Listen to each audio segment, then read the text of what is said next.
what you have and what God has given the burden to you, and Brother Vikas can translate for you. Thank you. Just before you start, uncle, I just want to make an announcement. जितने भी लोग जुड़े हैं, आप अपना microphone को mute पे रखिए ताकि अंकल को डिस्टरबेंस ना हो। तो और अगर कोई प्रश्न है या सवाल है, आप वो चैट का इस्तेमाल भी आप कर सकते हैं। बाद में अंकल आपको आपका सवालों का जवाब कल तक आपको दे सकते हैं। ठीक है? Thank you. Thank you.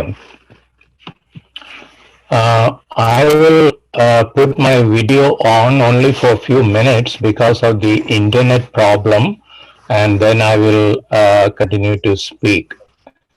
I hope you will bear with me for not showing my face after this.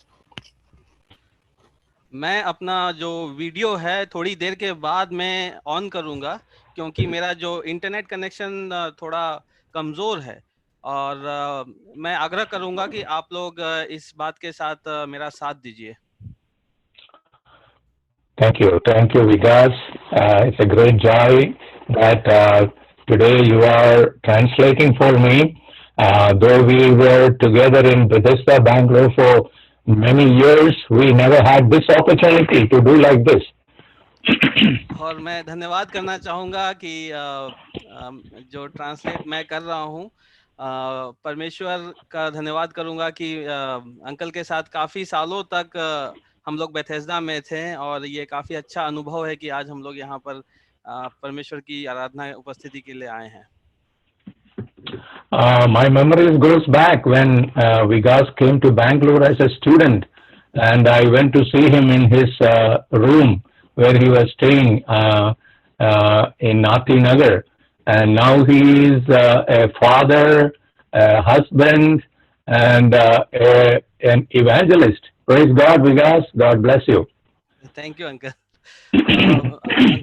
Uncle कह रहे हैं कि उनकी याददाश्त जो है काफ़ी पहले जाती है, जब मैं एक स्टूडेंट के रूप में, विद्यार्थी के रूप में बेंगलोर गया था, तो अंकल काफ़ी दूर से बेथेस्दा से वो मिलने के लिए आए थे आरटी नगर में। और आज मेरी अगर बात की जाए तो आज मैं एक पिता बन गया हूँ, और साथ ही साथ एक परमेश्वर का सेवक और दास भी हूँ।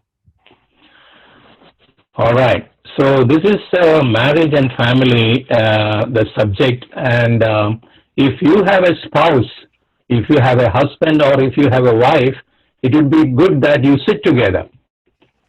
और मैं आपसे आग्रह करूंगा कि यदि ये जो आज का विषय और शीर्षक है कि विवाह और परिवार, तो इसमें यदि आप अपने पत्नी और या पति आप लोग साथ में बैठे तो अच्छा रहेगा।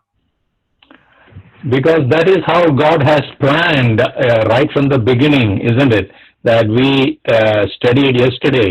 Adam excited when he saw his helpmate. This is bone of my bones and flesh of my flesh, he said. और आप यदि देखेंगे तो आदि से परमेश्वर ने इसी प्रकार का जो आयोजन किया है कि जब आदम को परमेश्वर ने उसके जो पत्नी हवा को दिया था, तो आदम बहुत ही खुशी से वो ये कहता है कि ये मेरी हड्डियों में की हड्डी है और ये मेरे मांस में का एक मांस है, मेरी पत्नी। What happens is, after some years of marriage, that excitement and, that thrill fades away, and you take for granted your spouse, your husband or wife, and the relationship becomes dull and boring sometimes. और ऐसा होता है कि बहुत सालों के बाद ये जो खुशी शुरू में रहती है, ये धीरे धीरे बहुत ही कम होती जाती है, और आगे चलकर ये जो रिश्ता है, इसमें जो बंधन है, ये धीरे धीरे करके इसमें खुशी की कमी होने लगती है और ये नीरस होते जाता है।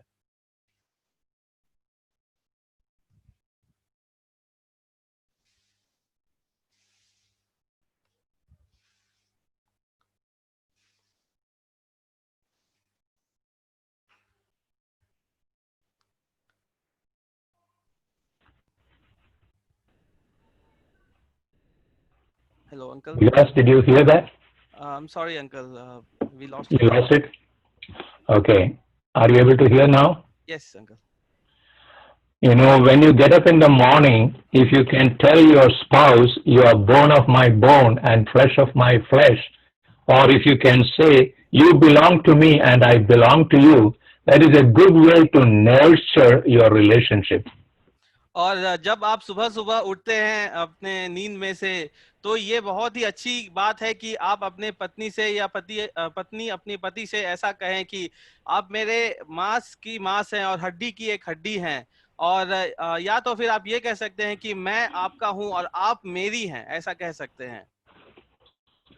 All right. So the four things we looked into yesterday was, number one, in the beginning, God created marriage and family. God is the originator of family unit.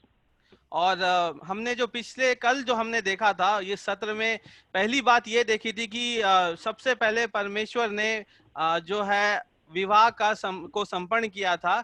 जो विवाह का आरंभ करने वाला है वो है परमेश्वर. After each day's creation, God who said, it is good, and at the end of the sixth day, he said, it is very good, is the God who also said, it is not good that man be alone. और जो सृष्टि के हर एक दिन के बाद परमेश्वर शाम को बोलते थे कि ये ये अच्छा है. 6 दिन तक यही बोले. 6वें दिन के लास्ट में जो सृष्टि का अंतिम दिन में उन्होंने कहा कि बहुत अच्छा है. उसी परमेश्वर ने ये भी कहा कि ये अच्छा नहीं है आदम के लिए. Because loneliness is something which is a source for the enemy to attack many times. क्योंकि जो अकेलापन है ये दुश्मन के हाथ में एक ऐसा एक यंत्र है जिसके द्वारा वो हमेशा आपके परिवार को वो आक्रमण करता है.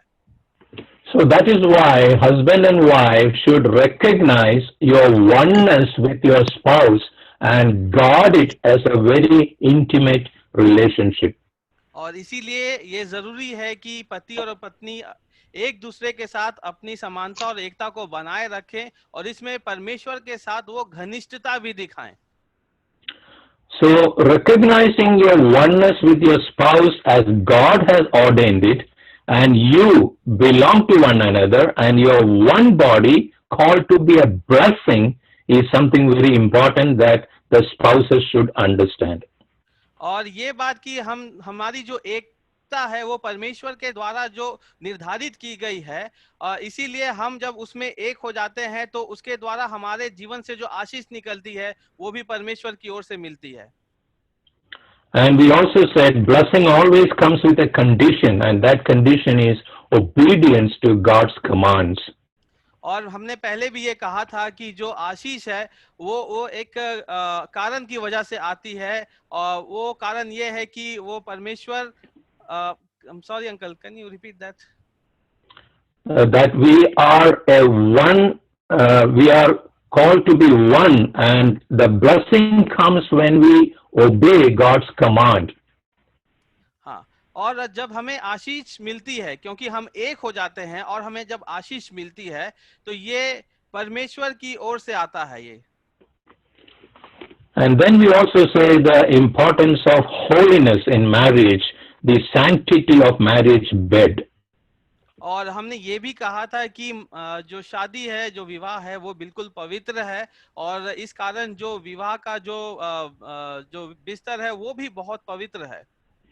Because the Bible compares the relationship between husband and wife to that of Christ and His church. It is a very high level of purity, sanctity God has given for marriage. क्योंकि ऐसा इसलिए है क्योंकि परमेश्वर जो है विवाह को इस तरीके से देखता है जैसे जो प्रभु यीशु मसीह है और उसकी कलीसिया है, इसीलिए विवाह जो है बिल्कुल ही पवित्र मानी जाती है. And then we also said marriage is a covenant relationship. It is something which has to be kept till death do us separate. और हमने ये भी देखा था कि जो शादी है वो एक वाचा रूपी एक बंधन है, और ये बंधन हमारा जो मृत्यु तक हमारे साथ हमें निभाने का है. Today we are going to see how Christian family meets the needs of husband and wife. The word needs are to be underlined. आज हम इन बातों को देखेंगे कि किस तरीके से जो मसीही परिवार है उसमें जो एक दूसरे की जरूरत है उसको पूरा करती है। यहाँ पे जरूरत शब्द जो है उस पर हमको ध्यान देना है। You know, husband and wife has to find a holistic fulfillment, a complete fulfillment, an all-rounded fulfillment in their partner, in their spouses. और इसीलिए पति पत्नी को इस बात की आवश्यकता होनी चाहिए कि उनका जो रिश्ता है पूर्ण रूप से एक दूसरे को समर्पित होना चाहिए, संतृप्त होना चाहिए। Uncle, sorry to interrupt. Can you your microphone is I think a little bit close to your mouth. Can you just take it a little bit further? Sorry, Uncle. It's just to get your voice. Keep it away from me. Yeah, a little bit far from your mouth. Okay. My voice is a little strong. I will tone down a little bit. Okay. No problem, Uncle. You're good. Thank you, John D. So the reference I want you to look and probably memorize is what Jesus, how he grew up as a young man in Luke's Gospel, chapter 2, verse 51 and 52. Luke's Gospel, chapter 2, 51 and 52. और इसीलिए हम लोग जो Bible से पद को देखेंगे और ये इसलिए है क्योंकि हम ये देखना चाहते हैं कि यीशु मसीह किस तरीके से वो बढ़ते गए परमेश्वर की कृपा में और उसी रीति से हमें भी बढ़ना है। तो लूका दूसरा अध्याय 51 और 52 हम लोग पढ़ेंगे।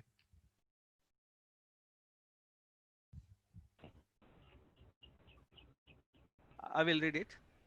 Yeah.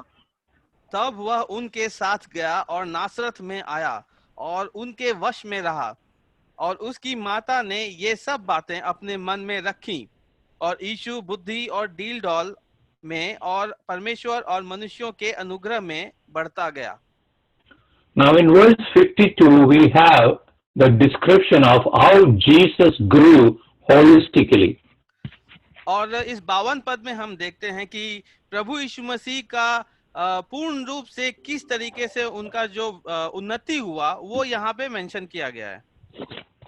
He grew in stature and wisdom, which means his physical growth and mental growth. यहाँ पे ये बात को हम देखते हैं कि यीशु मसीह डील डॉल में या फिर अपने शारीरिक रूप से और बुद्धि में बढ़ता गया, यानी कि वो आत्मिक रूप से भी बढ़ते गए। And also he grew in favor with God and in favor with man, which is his spiritual and social aspects of growth. और यहाँ पे ये भी कहता है कि प्रभु यीशु मसीह परमेश्वर और मनुष्यों के अनुग्रह में, मतलब परमेश्वर का उनका जो आत्मिक रूप दिखाता है और मनुष्य का अनुग्रह मतलब कि उनका जो सामाजिक रूप दिखाता है। So we as husband and wives, the family, should find the 4 areas of growth and fulfillment in our relationship, which is physical, with mental, and social, and spiritual. और हम जो हैं अपने पति पत्नी के रूप में अपने परिवार में इन 4 बातों को जरूर देखें, जो कि शारीरिक रूप से है, बौद्धिक रूप से है और आत्मिक रूप से है और जो सामाजिक रूप से है। You know, God has provided in His Word, you know, the primary resource for a Christian is God's Word and God's Spirit. और परमेश्वर ने अपने जो वचन है इसके द्वारा जो है प्राथमिक रूप से हमें अपनी आत्मा के द्वारा जो हमें सिखाते हैं। So God's Spirit, God's Word together teaches the husband and wife to find their fulfillment in marriage. What I mean is, actually, if you study God's Word by the help of the Spirit of God, you don't have to look for other sources to find fulfillment. और परमेश्वर का वचन, परमेश्वर का आत्मा हमें पूरी रीति से इस बात को सिखाने के लिए इसमें वचन में दिया गया है और इसीलिए जब हम अपने ही जीवन में उस तरीके से बढ़ेंगे तो हमें किसी और वस्तुओं की सहायता या आवश्यकता नहीं पड़ेगी। So if the needs of a husband and wife is to be fulfilled, we have to identify those needs in order to meet them. और इसीलिए जब इन जरूरतों की आवश्यकता होती है, इसे पूरा करने की आवश्यकता होती है, तो जरूरत क्या है वो समझना जरूरी है. You know, our Indian culture generally is that we find a wife and we marry that wife and start loving that wife.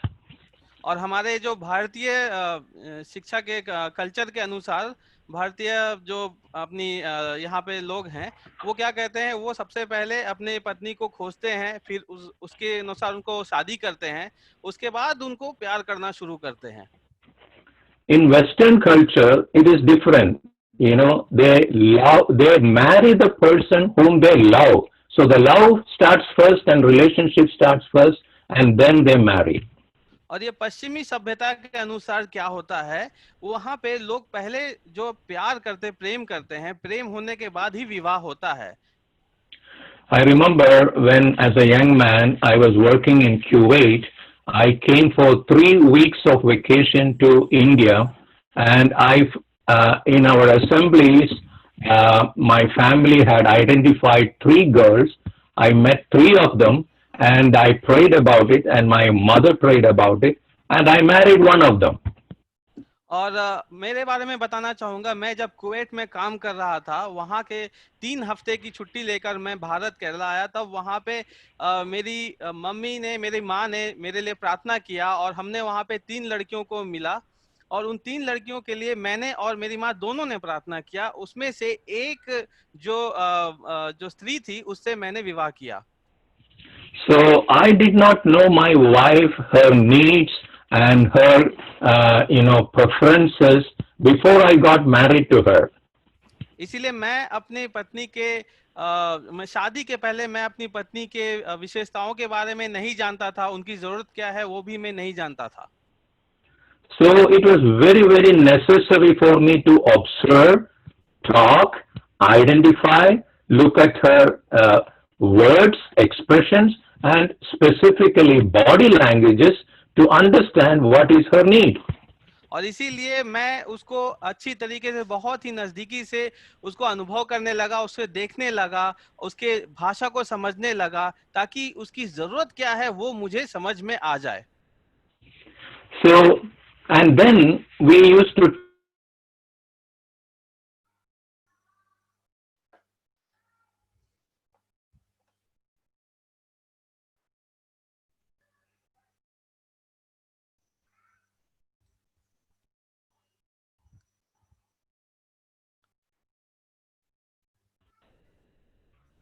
Uncle, you missed it. sorry, we missed it. Yes.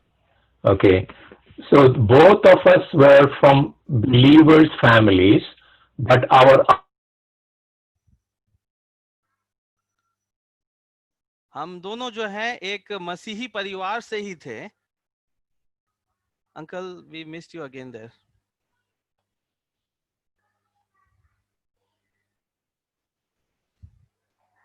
Are you able to hear? Yes, now we are able to hear. Yeah, I told that though both my wife and I were brought up by believers, brethren believers, our upbringing, the way we were brought up was entirely different. और भले ही हम दोनों जो हैं एक मसीही Brethren परिवार से थे, लेकिन हमारा जो बचपन से पालन पोषण जो है बिल्कुल अलग रीति से हुआ था हम दोनों का. So what helped us is to talk openly about it and identify what is her need and what is my need and meet them in the family. और इसीलिए हम दोनों ने मिलकर बहुत ही अच्छे तरीके से एक दूसरे से बातें की कि हमारी जरूरतें क्या है और हमारे परिवार की जरूरतें क्या है और हम उसे कैसे पूरा कर सकते हैं. Often it is important that husband and wife give opportunity for each other to express their needs if you have not understood the need otherwise. और ये बहुत जरूरी हो जाता हमारे लिए कि हम हमारी जरूरतों को दूसरे को बताने के लिए भी कोशिश करें यदि वो हमारी जरूरत नहीं समझ रहे हैं तो। Today we are living in a fast-paced world that husband and wife seldom find time to sit together and to talk to each other. और आज के युग में हम लोग बहुत ही तेजी से जीवन जी रहे हैं जिसमें कि पति पत्नी को एक साथ बैठ करके बात करने के भी समय नहीं मिलता है। Husband gets up in the morning and he asks, "How are you? The breakfast is ready. The children have gone to school." And then he gets ready and he leaves the house. And then in the evening when he comes back, the same thing. Is the dinner ready? Everything is ready, okay with children. And only superficial communication takes place between the husband and wife. और जैसे ही सुबह सुबह पति उठता है वो सिर्फ ये पूछता है कि नाश्ता तैयार है कि नहीं, बच्चों को स्कूल भेजा कि नहीं, और फिर वो खुद भी जल्दी से तैयार होकर के बाहर चला जाता है काम करने या कहीं भी। उसके बाद जब वो शाम को वापस आता है तो वो भी यही पूछता है कि बच्चे कहाँ हैं, सब ठीक तो है ना, खाना रेडी है कि नहीं। और ये सिर्फ ऊपरी ऊपरी जो है बातचीत होती है। And sometimes if you are a servant of the Lord or a laborer in the vineyard, you are busy ministering to other people, visiting homes, finding out their needs, preparing your sermon, and you seldom find time to sit with your wife and talk to her and understand her needs. और यदि आप परमेश्वर के सेवक हैं और इसकी दाग की बारी में आप काम कर रहे हैं तो हो सकता है कि आप बैठ करके अपने जो भेड़ हैं, जो असेंबली के लोग हैं, उनके लिए आप वचन तैयार कर रहे हो, उनकी जरूरतों को समझने की कोशिश कर रहे हो, काफी मेहनत कर रहे हो, लेकिन शायद आप इस बात में भूल जाते हैं कि आप अपनी पत्नी को जो समय देना भूल जाते हैं। I know there are great servants of God, preachers, pastors, and teachers whose wives were distraught and depressed because their husbands did not have time for them and they separated themselves from their husbands. और मैं बहुत सारे ऐसे बड़े बड़े महान जो प्रचारकों को जानता हूँ, जो अगुए हैं और जो प्रभु के सेवक हैं, ऐसे लोग हैं जिनके जो उनके बिजी शेड्यूल के कारण जो उनकी पत्नियां हैं वो काफी ज्यादा निराश रहती हैं। So, husband and wives, it is so important that your primary person to meet your need is your spouse. For the wife, it is the husband. For the husband, it is the wife. और इसीलिए जो पति पत्नी है उसमें पति का जो प्राथमिकता है वो उसकी पत्नी होती है, और इसीलिए वो हमेशा अपनी पत्नी को प्राथमिकता दिया करे, और पत्नी के लिए भी अपना पति होता है। The intimacy in relationships, it is what helps to meet the deepest need of an individual, and that need includes the sexual needs. और जो घनिष्ठता है एक परिवार में जो घनिष्ठता होती है वो काफी गहरी होनी चाहिए एक पति पत्नी के बीच में, और इस घनिष्ठता के लिए जो है एक तरीके का शारीरिक संबंध या फिर यौन संबंध भी इसी में आता है।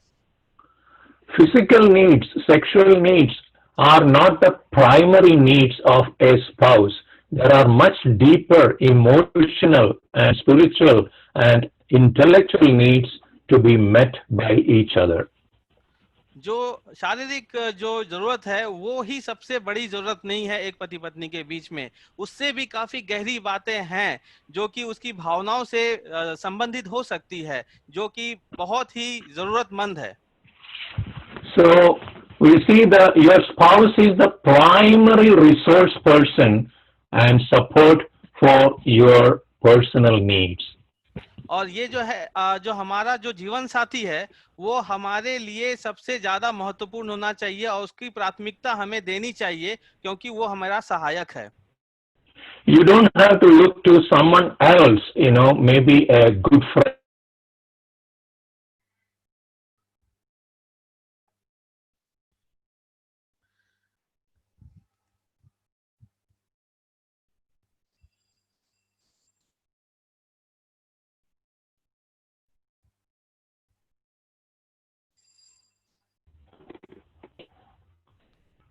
Uncle, sorry, we lost you. Okay. The relationship between a pastor, a counselor, or a friend are all good. They are necessary. But the primary resource person for your support and need should be your spouse. और हमारे जो हमारे जीवन में एक pastor या पादरी के साथ जो संबंध है वो सब होना चाहिए, लेकिन जो प्राथमिक हमारी जो हमारा जो संसाधन है जिसके लिए हमें परमेश्वर ने बनाया है वो व्यक्ति है, वो हमारा जीवन साथी है. So your जीवन साथी, your spouse should become number one in your relationship within the family. और इसीलिए हमारा जो जीवन साथी है वो हमारे रिश्ते में हमेशा पहले नंबर पे आना चाहिए. Suppose today, after an hour, your friend is calling you on the phone, and you reply to him, sorry, I cannot talk to you now because I am talking with my wife. You can imagine how he will feel. और यदि आप एक बात सोचें कि आज अभी से 1 घंटे के बाद यदि आपको किसी का फोन आता है तो फोन पे आप उसको बोलिए कि अरे मैं अभी तुमसे बात नहीं कर सकता क्योंकि मैं अपनी पत्नी से बात कर रहा हूँ, तो सोचिए कि वो उस आदमी को कैसा लगेगा. You see, this is the priority, importance you should develop in your family relationship between husband and wife. तो इसीलिए ये बात जो है सबसे प्राथमिक होनी चाहिए, ये बहुत ही महत्वपूर्ण है और ये हमारे परिवार में इसको पालन करना बहुत जरूरी है. And finally, we see Christian marriage is a spiritual exercise. और अगली बात हम लोग ये देखते हैं कि जो मसीही विवाह होता है वो एक आत्मिक अभ्यास के जैसे है. Physical fitness and exercises we know are important for our physical body to develop our muscles and keep good health. और जो हम कसरत करते हैं, चाहे व्यायाम करते हैं, वो हमारे शरीर के लिए, हमारे मांसपेशियों के लिए बहुत ही जरूरत है क्योंकि उससे हमारा शरीर अच्छा रहता है. Exactly similar is the spiritual exercise within a Christian marriage to develop healthy Christian life. The spiritual exercise within the family has to be done with husband and wife. और उसी तरीके से जो आत्मिक जो अभ्यास है या आत्मिक व्यायाम है उसको करना बहुत जरूरी है ताकि जो हमारा परिवार है, जो हमारा विवाह है वो भी स्वस्थ रहे, भला चंगा रहे. So the emphasis we were giving so far is how spouses between them can meet their needs within the family. और अभी तक जो बात हम लोग कर रहे थे इसमें ये बताया जा रहा था कि किस तरीके से जो एक पति पत्नी है उनके दोनों के बीच में जो संबंध है, उनकी क्या जरूरतें हैं, वो उसको कैसे प्राप्त कर सकते हैं, पूरा कर सकते हैं. This is a book which I recommend for those who are able to get it and read it, by Dr. Willard Harley Jr. It is not a spiritual book. It is a sort of a secular book. It is titled His Needs and Her Needs. And Dr. Harley lists 5 things in this book that men and women should be looking for in their marriage. After many years of research, he has found out 5 things men look for in the marriage and 5 things women look for in their marriage. I have listed it there in the notes. और मैं आपको ये बताना चाहता हूँ कि एक ऐसी किताब है जो कि सामाजिक रूप से आप उसे पढ़ सकते हैं, जो उसके लेखक हैं वो है विलेड हार्ली जूनियर, और उसका जो शीर्षक यहाँ पे दिया हुआ है इंग्लिश में हिज नीड हर नीड्स करके है. तो हिंदी में उसकी जरूरतें और मेरी जरूरतें, ये पति पत्नी के बारे में बात कर रहा है. इसमें जो विलियम हार्ली जो बताते हैं, विलेड हार्ली जो बताते हैं 5 ऐसी चीजों को जो पति है, जो लड़का है, आदमी जो शादी के पहले अपनी पत्नी में देखना चाहता है, और 5 ऐसी चीजें जो नारी जो अपने होने वाले पति में ऐसा देखना चाहती है. This is a general survey Dr. Harley has done. It may not be exactly the same for every person. I'm not saying that this will be the case for you, but it is a general survey, and in this survey you can see for men the primary number one need is physical need, sexual need, whereas that need doesn't come at all in the 5 things the women are looking for. और ये जो 5 चीजों का यहाँ पे वर्णन करते हैं डॉक्टर हार्ली, वो एक सामान्य तरीके से दिया गया है। इसका मतलब ये नहीं है कि यही 5 चीज सबके अंदर होनी है, सभी ऐसा खोजते हैं। और खासकर हम लोग देखते हैं जब जो आदमी या नर के विषय में हम लोग देखते हैं, तो उसका जो पहला और प्राथमिक चीज वो जो नर देखता है शादी के लिए, वो है वो शारीरिक जो संबंध है या यौन संबंध के बारे में। और लेकिन यदि नारी के तरफ से देखा जाए तो नारी के लिस्ट में 5 चीज में ऐसा कुछ पाते ही नहीं है। If husbands and wives, men and women, understand these priorities in both sexes, if the wives look for these needs to be met in men, and men look for these 5 needs at least met in their wives, the family needs are holistically met, I would say.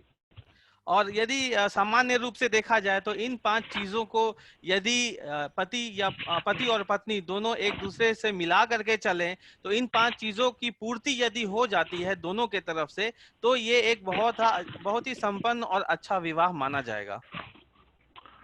From there we will move on to the next point. Christian family nurtures godly children. और यहाँ से हम दूसरे अपने चरण की ओर जाएंगे, जो कि है मसीही परिवार किस तरीके से एक धार्मिक बच्चों का जो उसे बढ़ावा देता है, पोषण करता है। If one of you can read Genesis chapter 18 verses 17, 18 and 19. Genesis chapter 18 verses 17 to 19. और हम लोग पढ़ेंगे उत्पत्ति 18 का 17, 18 और 19।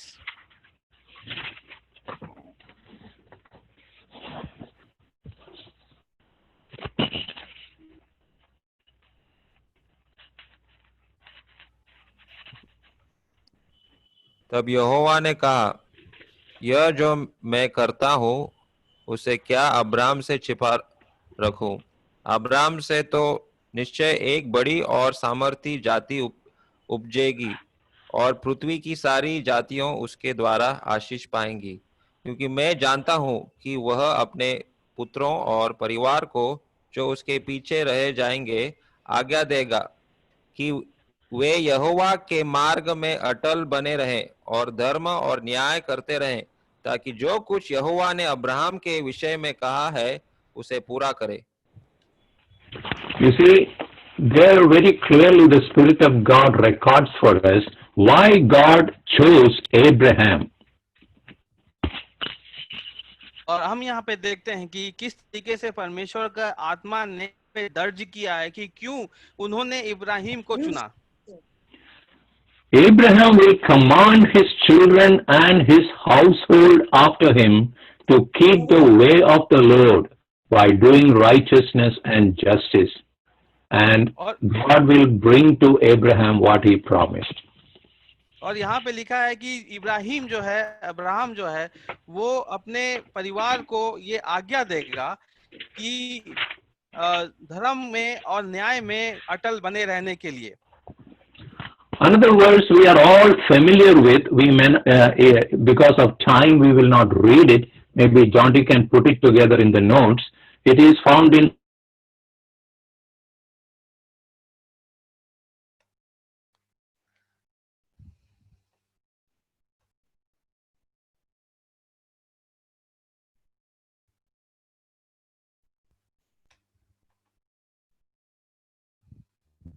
with them. So there is a very clear verse there which says, children are a heritage from the Lord. It is God's gift. Uncle, sorry, we lost you in between. Okay, Psalm 127 verses 3 to 5 is the verses. और भजन संहिता 127 का 3 से 5 में ये लिखा हुआ है कि बच्चे यहोवा के दिए हुए भाग हैं। ये इस समय के अभाव के कारण हम इसे नहीं देखेंगे, इसको जोनाथन ब्रदर लिख देंगे। Yeah, 127. 3 to 5, Psalms. You got Yes. it? Yes, yes. Yeah. So it says children are a gift from the Lord. और हम यहाँ कहते हैं कि जानते हैं कि जो बच्चे हैं परमेश्वर के दिए हुए प्रतिफल हैं. So God is the one who provides children in marriage. और ये परमेश्वर ही है जो शादी के बाद जो संतान का सुख देता है. Of course, there are couples who are not given children. It is God's will and they are exceptions. और हो सकता है कि कुछ लोगों को ये सुख प्राप्त नहीं होता है संतान का, क्योंकि ये परमेश्वर की ओर से निर्धारित होता होगा शायद. Some of them, they adopt children and nurture them. Some of them, they take as it is God's will for them, and they do not worry about it anymore. But generally, we can see it is God who provides or gives children to husbands and wives so that they will be good stewards, managers of God's gift. और ऐसा देखा जाता है कि कुछ लोगों को जो संतान का जो सुख है वो नहीं मिलता है, तो ऐसे लोग क्या करते हैं कि वो जो दूसरे बच्चे हैं उनको गोद ले लेते हैं और उसका पालन पोषण करते हैं. लेकिन जो ऐसा देखा जाए वचन के अनुसार जब हम देखते हैं, जिसको भी संतान का सुख प्राप्त होता है वो परमेश्वर की ओर से होता है, क्योंकि वो परमेश्वर का फल, गर्भ का फल परमेश्वर की ओर से होता है. So we see parents are the stewards or managers of their children, and they have a great responsibility to nurture these children in a God-fearing way. और हम देखते हैं कि जो माता पिता हैं वो एक भंडारी की तरह हैं, स्टीवर्ड्स की तरह हैं, जो अपने बच्चों का पालन पोषण करते हैं जो परमेश्वर ने उन्हें दिया है. When I was growing up in a family of 8 children, I am number 5 in the family. My father used to work as a manager in a company, but early morning 5:30 he will wake up all the children and give us a cup of tea. Our mother will prepare a cup of tea, and from 6 to 7 in the morning we had what we call family prayer or family altar. और मेरे परिवार में मैं 5 number पे हूँ, और uncle you said you are the 5th in the family. 5th in the 8 children, yeah. Okay. जो 8 बच्चों में जो मेरा है 5वां स्थान था, और मेरे पिताजी जो है एक मैनेजर थे कंपनी में, और सुबह 5:30 बजे मेरी माँ हम सब के लिए चाय बनाती थी, और हम लोग 6 से 7 बजे तक परमेश्वर के वचन को उसके वेदी पर बैठ करके हम लोग परमेश्वर के वचन को देखते थे, पारिवारिक वेदी. My father used to read through the New Testament, one chapter a day in the morning in the family prayer, and from the Old Testament, one chapter a day in the evening in the family prayer. और जो पारिवारिक प्रार्थना होती थी, सुबह में मेरे पिताजी नए नियम से एक अध्याय को पढ़ते थे, और रात के शाम की जो सभा होती थी प्रार्थना, उसमें पारिवारिक प्रार्थना में वो एक अध्याय पुराने नियम से पढ़ते थे. So we as children will listen from that one chapter a few things our father will explain for the practical Christian living. और हम लोग जो है बच्चे वहां बैठते थे, और जो पिताजी हमें समझाते थे परमेश्वर के वचन से, उस अध्याय से कुछ बातों को हम लोग सीखते थे, क्योंकि हमारे पिताजी उसको बताते थे. So what I want to emphasize here is that example my father showed, I was also able to follow in my family when I myself had 5 children. और मैं ये बात पे जोर देना चाहता हूँ कि जो उदाहरण मेरे पिताजी ने हमारे लिए आदर्श जो ठहराया था, उसी आदर्श को मैं भी अपने परिवार में जो मेरे 5 बच्चे हैं उनके साथ दोहराया करता था. So the Christian home, your home is the primary training ground for bringing up godly children. और जो हमारा जो मसीही जो परिवार है वो हमारा बच्चों का जो ट्रेनिंग ग्राउंड कहा जाता है, एक प्रशिक्षण पाठशाला कहा जाता है।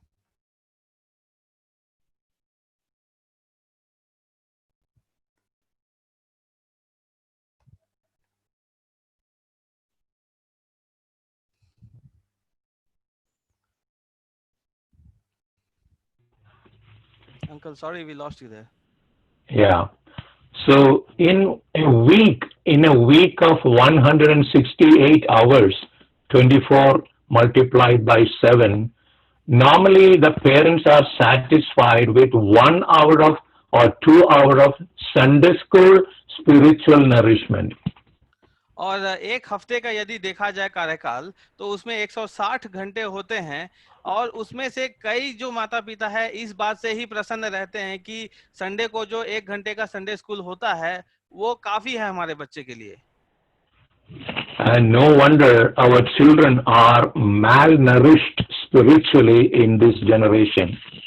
और इसमें कोई दो राय नहीं है, इसी कारण से आत्मिक रूप से हमारे बच्चे जो काफी सूख गए हैं। You remember in the book of Samuel, Hannah, the mother of Samuel, how she prayed and gave that child and dedicated child Samuel to the service of God. और आपको याद होगा कि जो सैमुएल की पुस्तक में हम पढ़ते हैं किस तरीके से हन्ना ने अपने बेटे सैमुएल को परमेश्वर के भवन के लिए, परमेश्वर के लिए अर्पण करके अर्पित कर दिया और काफी प्रार्थना किया था उसके लिए।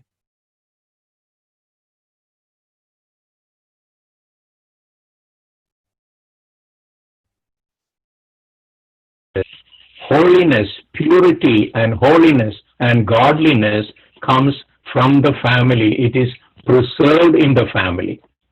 और हम लोग तीसरी बात को देखेंगे, जो परिवार में विशुद्धता है, पवित्रता है, इस बात का संरक्षण होता है एक मसीही परिवार में।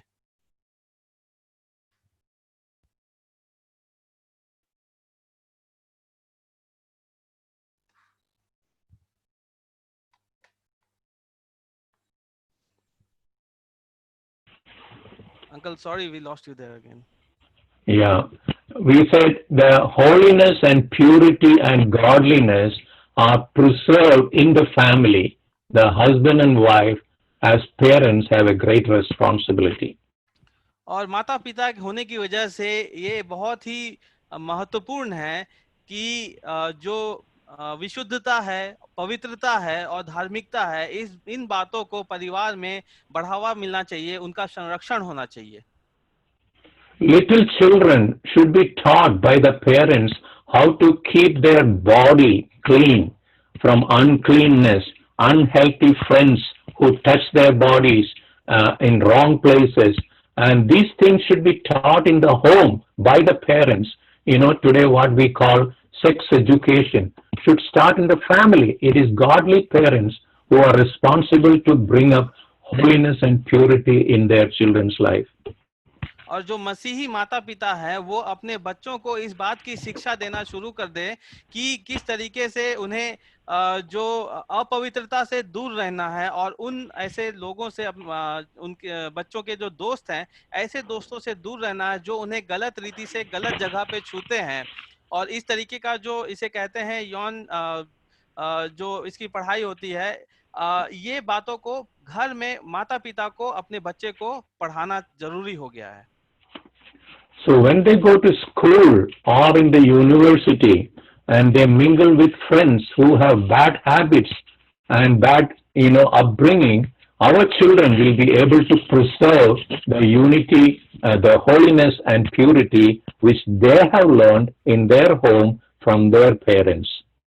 और ऐसा होगा कि जब हम अपने बच्चों को पवित्रता के बारे में और इन सब बातों के बारे में बताएंगे कि कौन सा जो स्पर्श है वो सही स्पर्श है, कौन सा गलत स्पर्श है।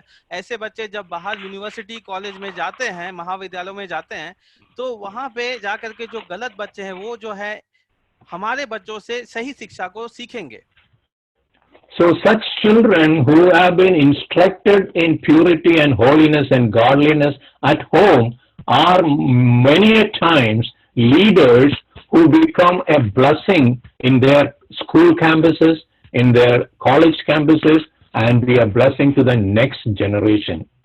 और ऐसे बच्चे जो घर में जिन्हें पवित्रता, विशुद्धता और धार्मिकता को सिखाया जाता है, ऐसे बच्चे बाहर जाते हैं स्कूलों में, महाविद्यालय में, वहां जाकर के वो लोग बड़े बड़े जो पदों को हासिल करते हैं और अपना नाम रोशन करते हैं. We learn a lot about Moses and how he became a great man, a deliverer for Israel. But when we look at his childhood, we can see Jochebed, his mother, how she took time when she was nursing him as a child to instill godliness and purity in this child's life so that he became a great blessing for the generations. और मूसा के विषय में जब हम देखते हैं तो मूसा जो है एक बहुत बड़ा छुटकारा देने वाला था पूरे इस्राएलियों का, लेकिन जब उसके बचपन को देखेंगे तो उसकी माँ योकेबेद ने उसको बहुत ही अच्छे तरीके से घर में धार्मिकता, पवित्रता और विशुद्धता को बताया था, और जिसके कारण वो कितना आशीष का कारण हुआ पूरे इस्राएलियों के लिए. So the Christian family is the one where the values, the convictions are taught and taught at home. और जो मसीही परिवार होता है इसमें अगर देखा जाए तो जितने भी आदर्श हैं और जितने भी उसकी दृढ़ निश्चयता है, उन सबको घर पे ही उस बात को सिखाया जाना जरूरी है. When I was in Bangalore, we used to have a ministry in New Life Children's Home. It is kind of a hostel where Vikas and John D, I think Philip also has come and helped us in teaching children. और बैंगलोर में एक ऐसा जो जगह है, अनाथ आश्रम जैसा है, हॉस्टल है, वहाँ पे बहुत सारे बच्चे लोग रहते हैं, और ऐसे जगह में काफी भाइयों ने, जोनाथन ब्रदर हैं और हम हैं, सब मिल करके वहाँ पर जा करके बच्चों को कुछ सिखाते थे. These children did not have godly homes where they could learn values and convictions, but we were teaching them in that opportunity the importance of Christian character through Bible stories. और इन बच्चों के जो घर में है इस प्रकार की जो पवित्रता का माहौल नहीं था, इस कारण हम वहां जा करके उनको जो वचन से है उनको सिखाते थे कि किस तरीके से एक जो गुण है, जो अच्छा गुण होता है, वो एक इंसान में आना चाहिए. You see, children's heart is like a wet clay which is pliable, moldable, as a potter does the clay. When they grow up and become young adults, they become hardened in their hearts. So it is the child. और बच्चे जो हैं वो एक मिट्टी के गोले की तरह है. वो जब बच्चे रहते हैं तो वो आप उसको एक अच्छे तरीके से कुम्हार की तरह उसको बना सकते हैं, लेकिन जब वो बड़े हो जाते हैं तो आगे चल करके वो बिल्कुल उनका हृदय कठोर हो जाता है, फिर उसको आप बदल नहीं सकते हैं. Okay. The last point there is the Christian family is a great sermon to the watching world. और जो अंतिम यहाँ पे भाग में हम देखेंगे कि जो मसीही परिवार है, जो हमें जो देखते हैं, जो दुनिया हमें देख रही है, वो एक बहुत ही महान उपदेश के जैसा देखती है. When we came to Bangalore and built our house in Kamanahalli and settled down, my wife and my children, we said, we will sing loud for our family prayer so that the neighbors will know this is a Christian home. और जब हमने भारत में हम परिवार के साथ हम लोग वापस आए थे पहली बार, तो अपने घर में गए, और जब प्रार्थना का समय होता था तो हमने कहा कि हम लोग काफी जोर से हम लोग गीतों को गाएंगे परमेश्वर के, ताकि जो हमारे आस पड़ोस के लोग हैं वो भी इन गीतों को सुन सके. What happened is very soon after that, one night about 10 o'clock, an auto rickshaw came and stopped in front of our gate and started ringing the bell. और ऐसा हुआ कि एक रात को 10 बजे हमारे घर के पास एक ऑटो रिक्शा वाला आया और हमारे घंटी बजाने लगा घर का. And a lady and her son, about 10-year-old son, they were standing at the gate with the auto rickshaw driver and said, we came from Hyderabad. We don't know where is the address of our relatives. So we want to stay this night somewhere. And somebody told us this is a Christian home and you will be safe here. तो हम लोग जब देखेंगे खोल के तो वहां पे एक स्त्री थी, ऑटो वाले थे जो ड्राइवर थे, और उनका 10 साल का बच्चा था। तो स्त्री और बच्चे जो है वो इनसे कह रहे थे, अंकल से कह रहे थे कि हम लोग हैदराबाद से आए हैं, हमारे पास रहने के लिए जगह नहीं है, और किसी ने कहा कि तुम इस घर में जाओ क्योंकि ये लोग मसीही लोग हैं, ये जरूर तुम्हारी कुछ मदद करेंगे। And we took them in that night and we allowed them to sleep in our home. A woman and her son we have never seen in our life because the reputation of our home was that it is a safe place, it is a Christian home. और उसके बाद हमने जो स्त्री है और उसके बच्चे दोनों को हमने घर में आने दिया और रहने का स्थान दिया। और क्योंकि ये ऐसा हुआ, इसीलिए हुआ कि हमारे घर का जो काफी नाम वहां पे फैल गया था कि ये एक मसीही परिवार है और ये सुरक्षित यहाँ पे लोग रहते हैं। Next day morning they went and found out their relatives and then they came back together and thanked us so much for accommodating them that night.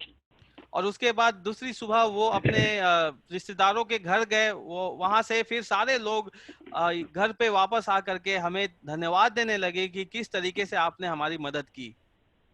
Is your home a sermon that the watching world can understand? क्या हमारा घर एक ऐसे महान उपदेश की तरह है जो देखने वाले को समझ में आती हो ये बात? So Christian family is where godly children are nurtured for the next generation. और इसीलिए जो मसीही परिवार है, यहाँ पे जो बच्चे हैं उनका पोषण किया जाता है, एक धार्मिक रूप से पोषण किया जाता है। We will move into the next point. Christian family enjoys equality with differences. और हम दूसरे खंड की ओर जाएंगे। दूसरा चरण ये है, यहाँ पे लिखा है कि एक मसीही परिवार जो अंतर होने के बावजूद भी उसमें समानता है, असमानता में भी समानता है। So we read yesterday from Genesis 1:27 and 28 that when God created man and woman, He created them as equal and blessed them. और जब हमने कल पढ़ा था कि उत्पत्ति पहला अध्याय का 27 और 28 की परमेश्वर ने आदम हवा को बनाया और उन दोनों को एक बनाया। In Galatians chapter 3 verse 28, Apostle Paul says, there is no difference, male, female, class difference, color difference. We are all same in our equality before God. और गलतियों के 3 का 28 में ऐसा लिखा है कि हमारे जो मसीही लोग होते हैं उसमें कोई भी जो असमानताएं नहीं होती है, वो सभी एक है, कोई उसमें रंग भेद भाव कुछ नहीं होता है। At the same time, in 1 Corinthians chapter 11 and verse 3 we read that the head of Christ is God and the head of every man is Christ and head of every woman is man. और इसी तरीके से पहली कुरिन्थियों उसका 11वां अध्याय में हम लोग इस बात को पढ़ते हैं कि हर एक पुरुष का सिर मसीह है और स्त्री का सिर पुरुष है और मसीह का सिर परमेश्वर है। So while we understand in our personality, God has created us equal in worth and value. Men and women are equally valuable before God.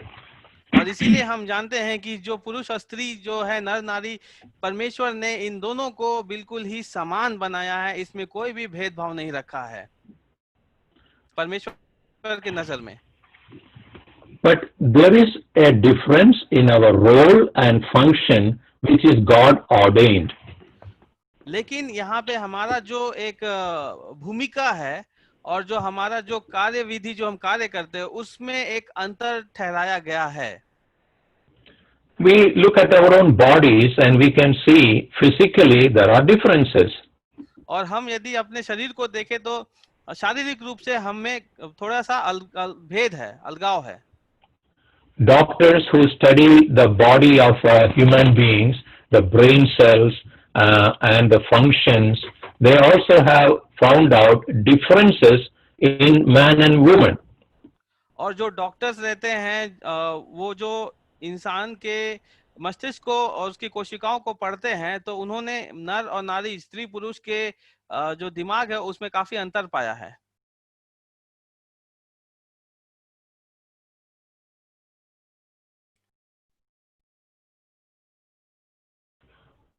Uncle, sorry we lost there.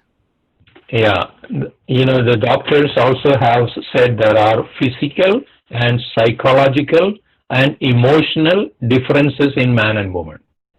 और डॉक्टर ने ये भी कहा है कि जो पुरुष और स्त्री में ये डिफरेंस है, जो शारीरिक रूप से और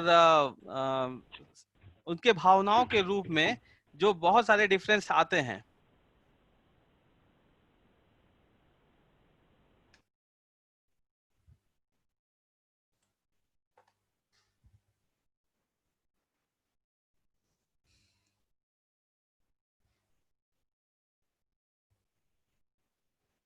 Husband is the head and leader of the family.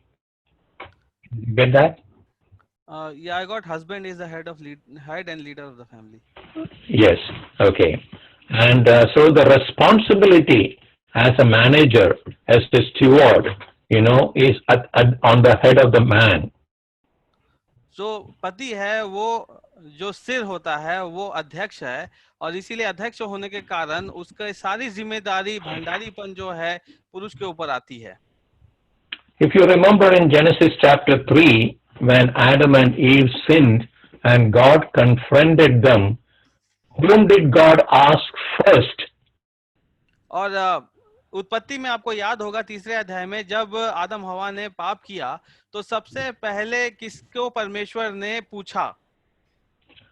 The question was to Adam because he is supposed to be the leader. और सवाल सबसे पहले आदम से किया गया था क्योंकि आदम ही जो है वो अध्यक्ष है। But what did Adam do? He passed on the buck to Eve and said, "The woman you gave me is the cause of the problem." लेकिन आदम ने वहां क्या किया? उसने अपना जो है जिम्मेदारी वो हवा के ऊपर कर दिया, कहा कि परमेश्वर आपने जो नारी जो मुझे दी थी, स्त्री, उसने ऐसा करने को मुझे मजबूर किया।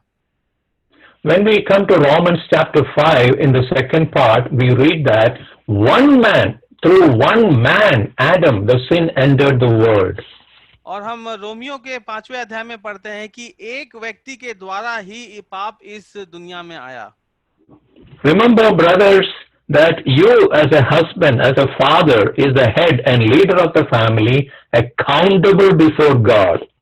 और भाइयों, आप इस बात को याद रखें कि आप जो है इस परिवार का सिर होने के कारण, अध्यक्ष होने के कारण आप परमेश्वर के प्रति जवाबदेह ठहरेंगे। You also have the priestly responsibility before God. और आपका ये भी एक याजकपन जो है परमेश्वर के सामने आता है। When we read the book of Job in chapter 1, we read that Job used to offer sacrifices and mediate and intercede for his children, thinking that maybe they have done something wrong in their parties when they got together. और अय्यूब के बारे में हम ये बात देखते हैं कि अय्यूब जो है वो अपने बच्चों के लिए जो बलिदान चढ़ाया करता था, उनके लिए प्रार्थना, निवेदन, विनती किया करता था, ये सोच के कि जब उसके बच्चे जो खाते पीते थे तो उस समय उनसे पाप हो जाया करता था, तो वो अपने बच्चों के प्रति जवाबदेह था। So we see that husband is as a leader and head of the family, God will hold you responsible for all major decisions that you make.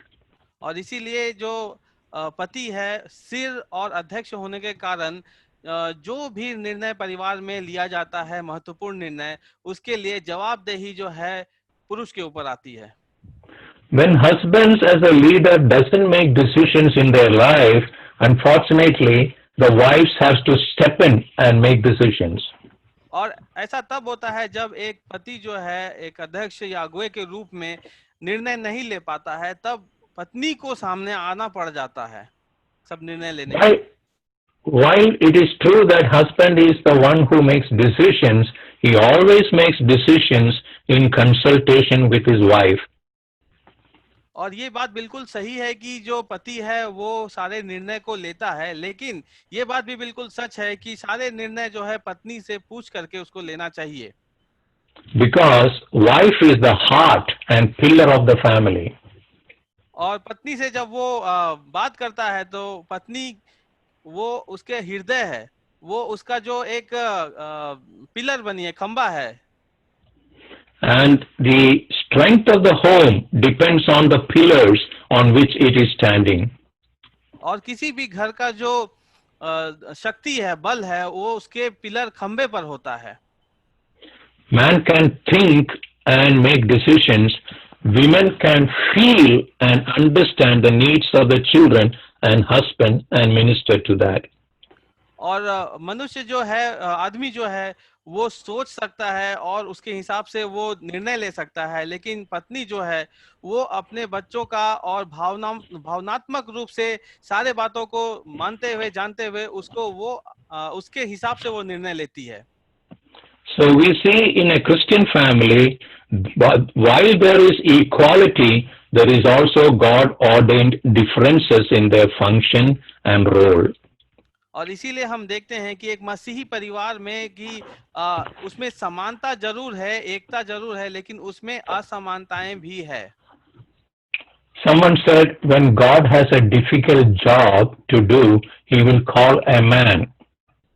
किसी ने ऐसा कहा कि जब परमेश्वर को कोई बहुत ही कड़ा काम करना हो, मुश्किल भरा काम, तो वो मनुष्य को, पुरुष को बुलाते हैं। But when God has a very, very, very difficult thing to do, he calls a woman. लेकिन वो कहते हैं कि जब परमेश्वर को बहुत अत्यंत ही कठिन काम करना हो, तब वो किसको बुलाते हैं? वो जो स्त्री है उसको बुलाते हैं।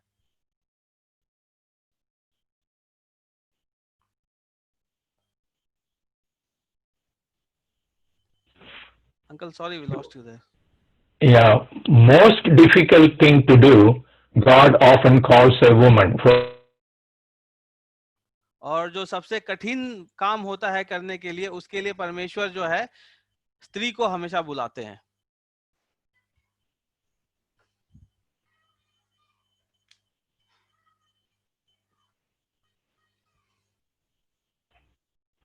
So there is no superiority, inferiority treatment found in the scriptures. और इसीलिए जो वचन है उसमें हम किसी भी प्रकार की बढ़ावा देना, श्रेष्ठता या हीनता का ऐसे करके हम लोग नहीं देखते हैं कि मनुष्य को उस तरीके से बनाया गया नहीं है। You know, somebody said the husband is the head, but wife is the neck. You know, without the neck, the head cannot turn this way or that side. और किसी ने ऐसा कहा है कि यदि पति जो है वो एक सिर है, तो पत्नी वो गर्दन है, वो जहां चाहेगी उसको घुमा सकती है सिर को। So it is a cooperative, you know, mutual functioning that husband and wife should understand. They are equal in worth and value before God, while they have differences in role and function. और इसीलिए ये जो है दोनों को एक साथ मिल करके चलना है, और इसीलिए उसका जो मूल्य है वो एक समान का मूल्य है, उसमें कोई भी अलगाव नहीं है, असमानता नहीं है। I realize why our time is gone, so we will cover the next point tomorrow, God willing, which is leaving and cleaving and becoming one, which is a command of God. I want to close here. If you have questions, as John D said, please put it on and I will try to answer as best as I can.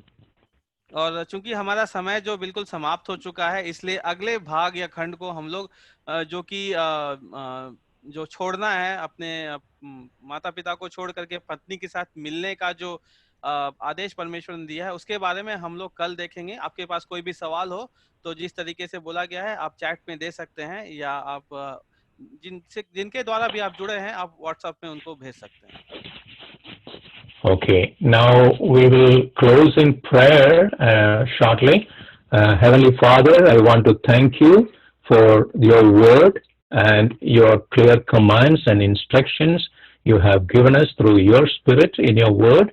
We thank you for the perfect role model of our Lord Jesus Christ, God the Father, God the Son, God the Holy Spirit, in the beautiful relationship of Godhead, which is an example for husbands and wives and children in the family relationship. Thank you for Vigas and helping him to translate, and John T. and the team who has labored hard to put this together. And we are so thankful for your blessing this day as we go into our own spheres of life. We bless you, praise you, and honor you in the name of Jesus Christ our Lord. Amen. Amen.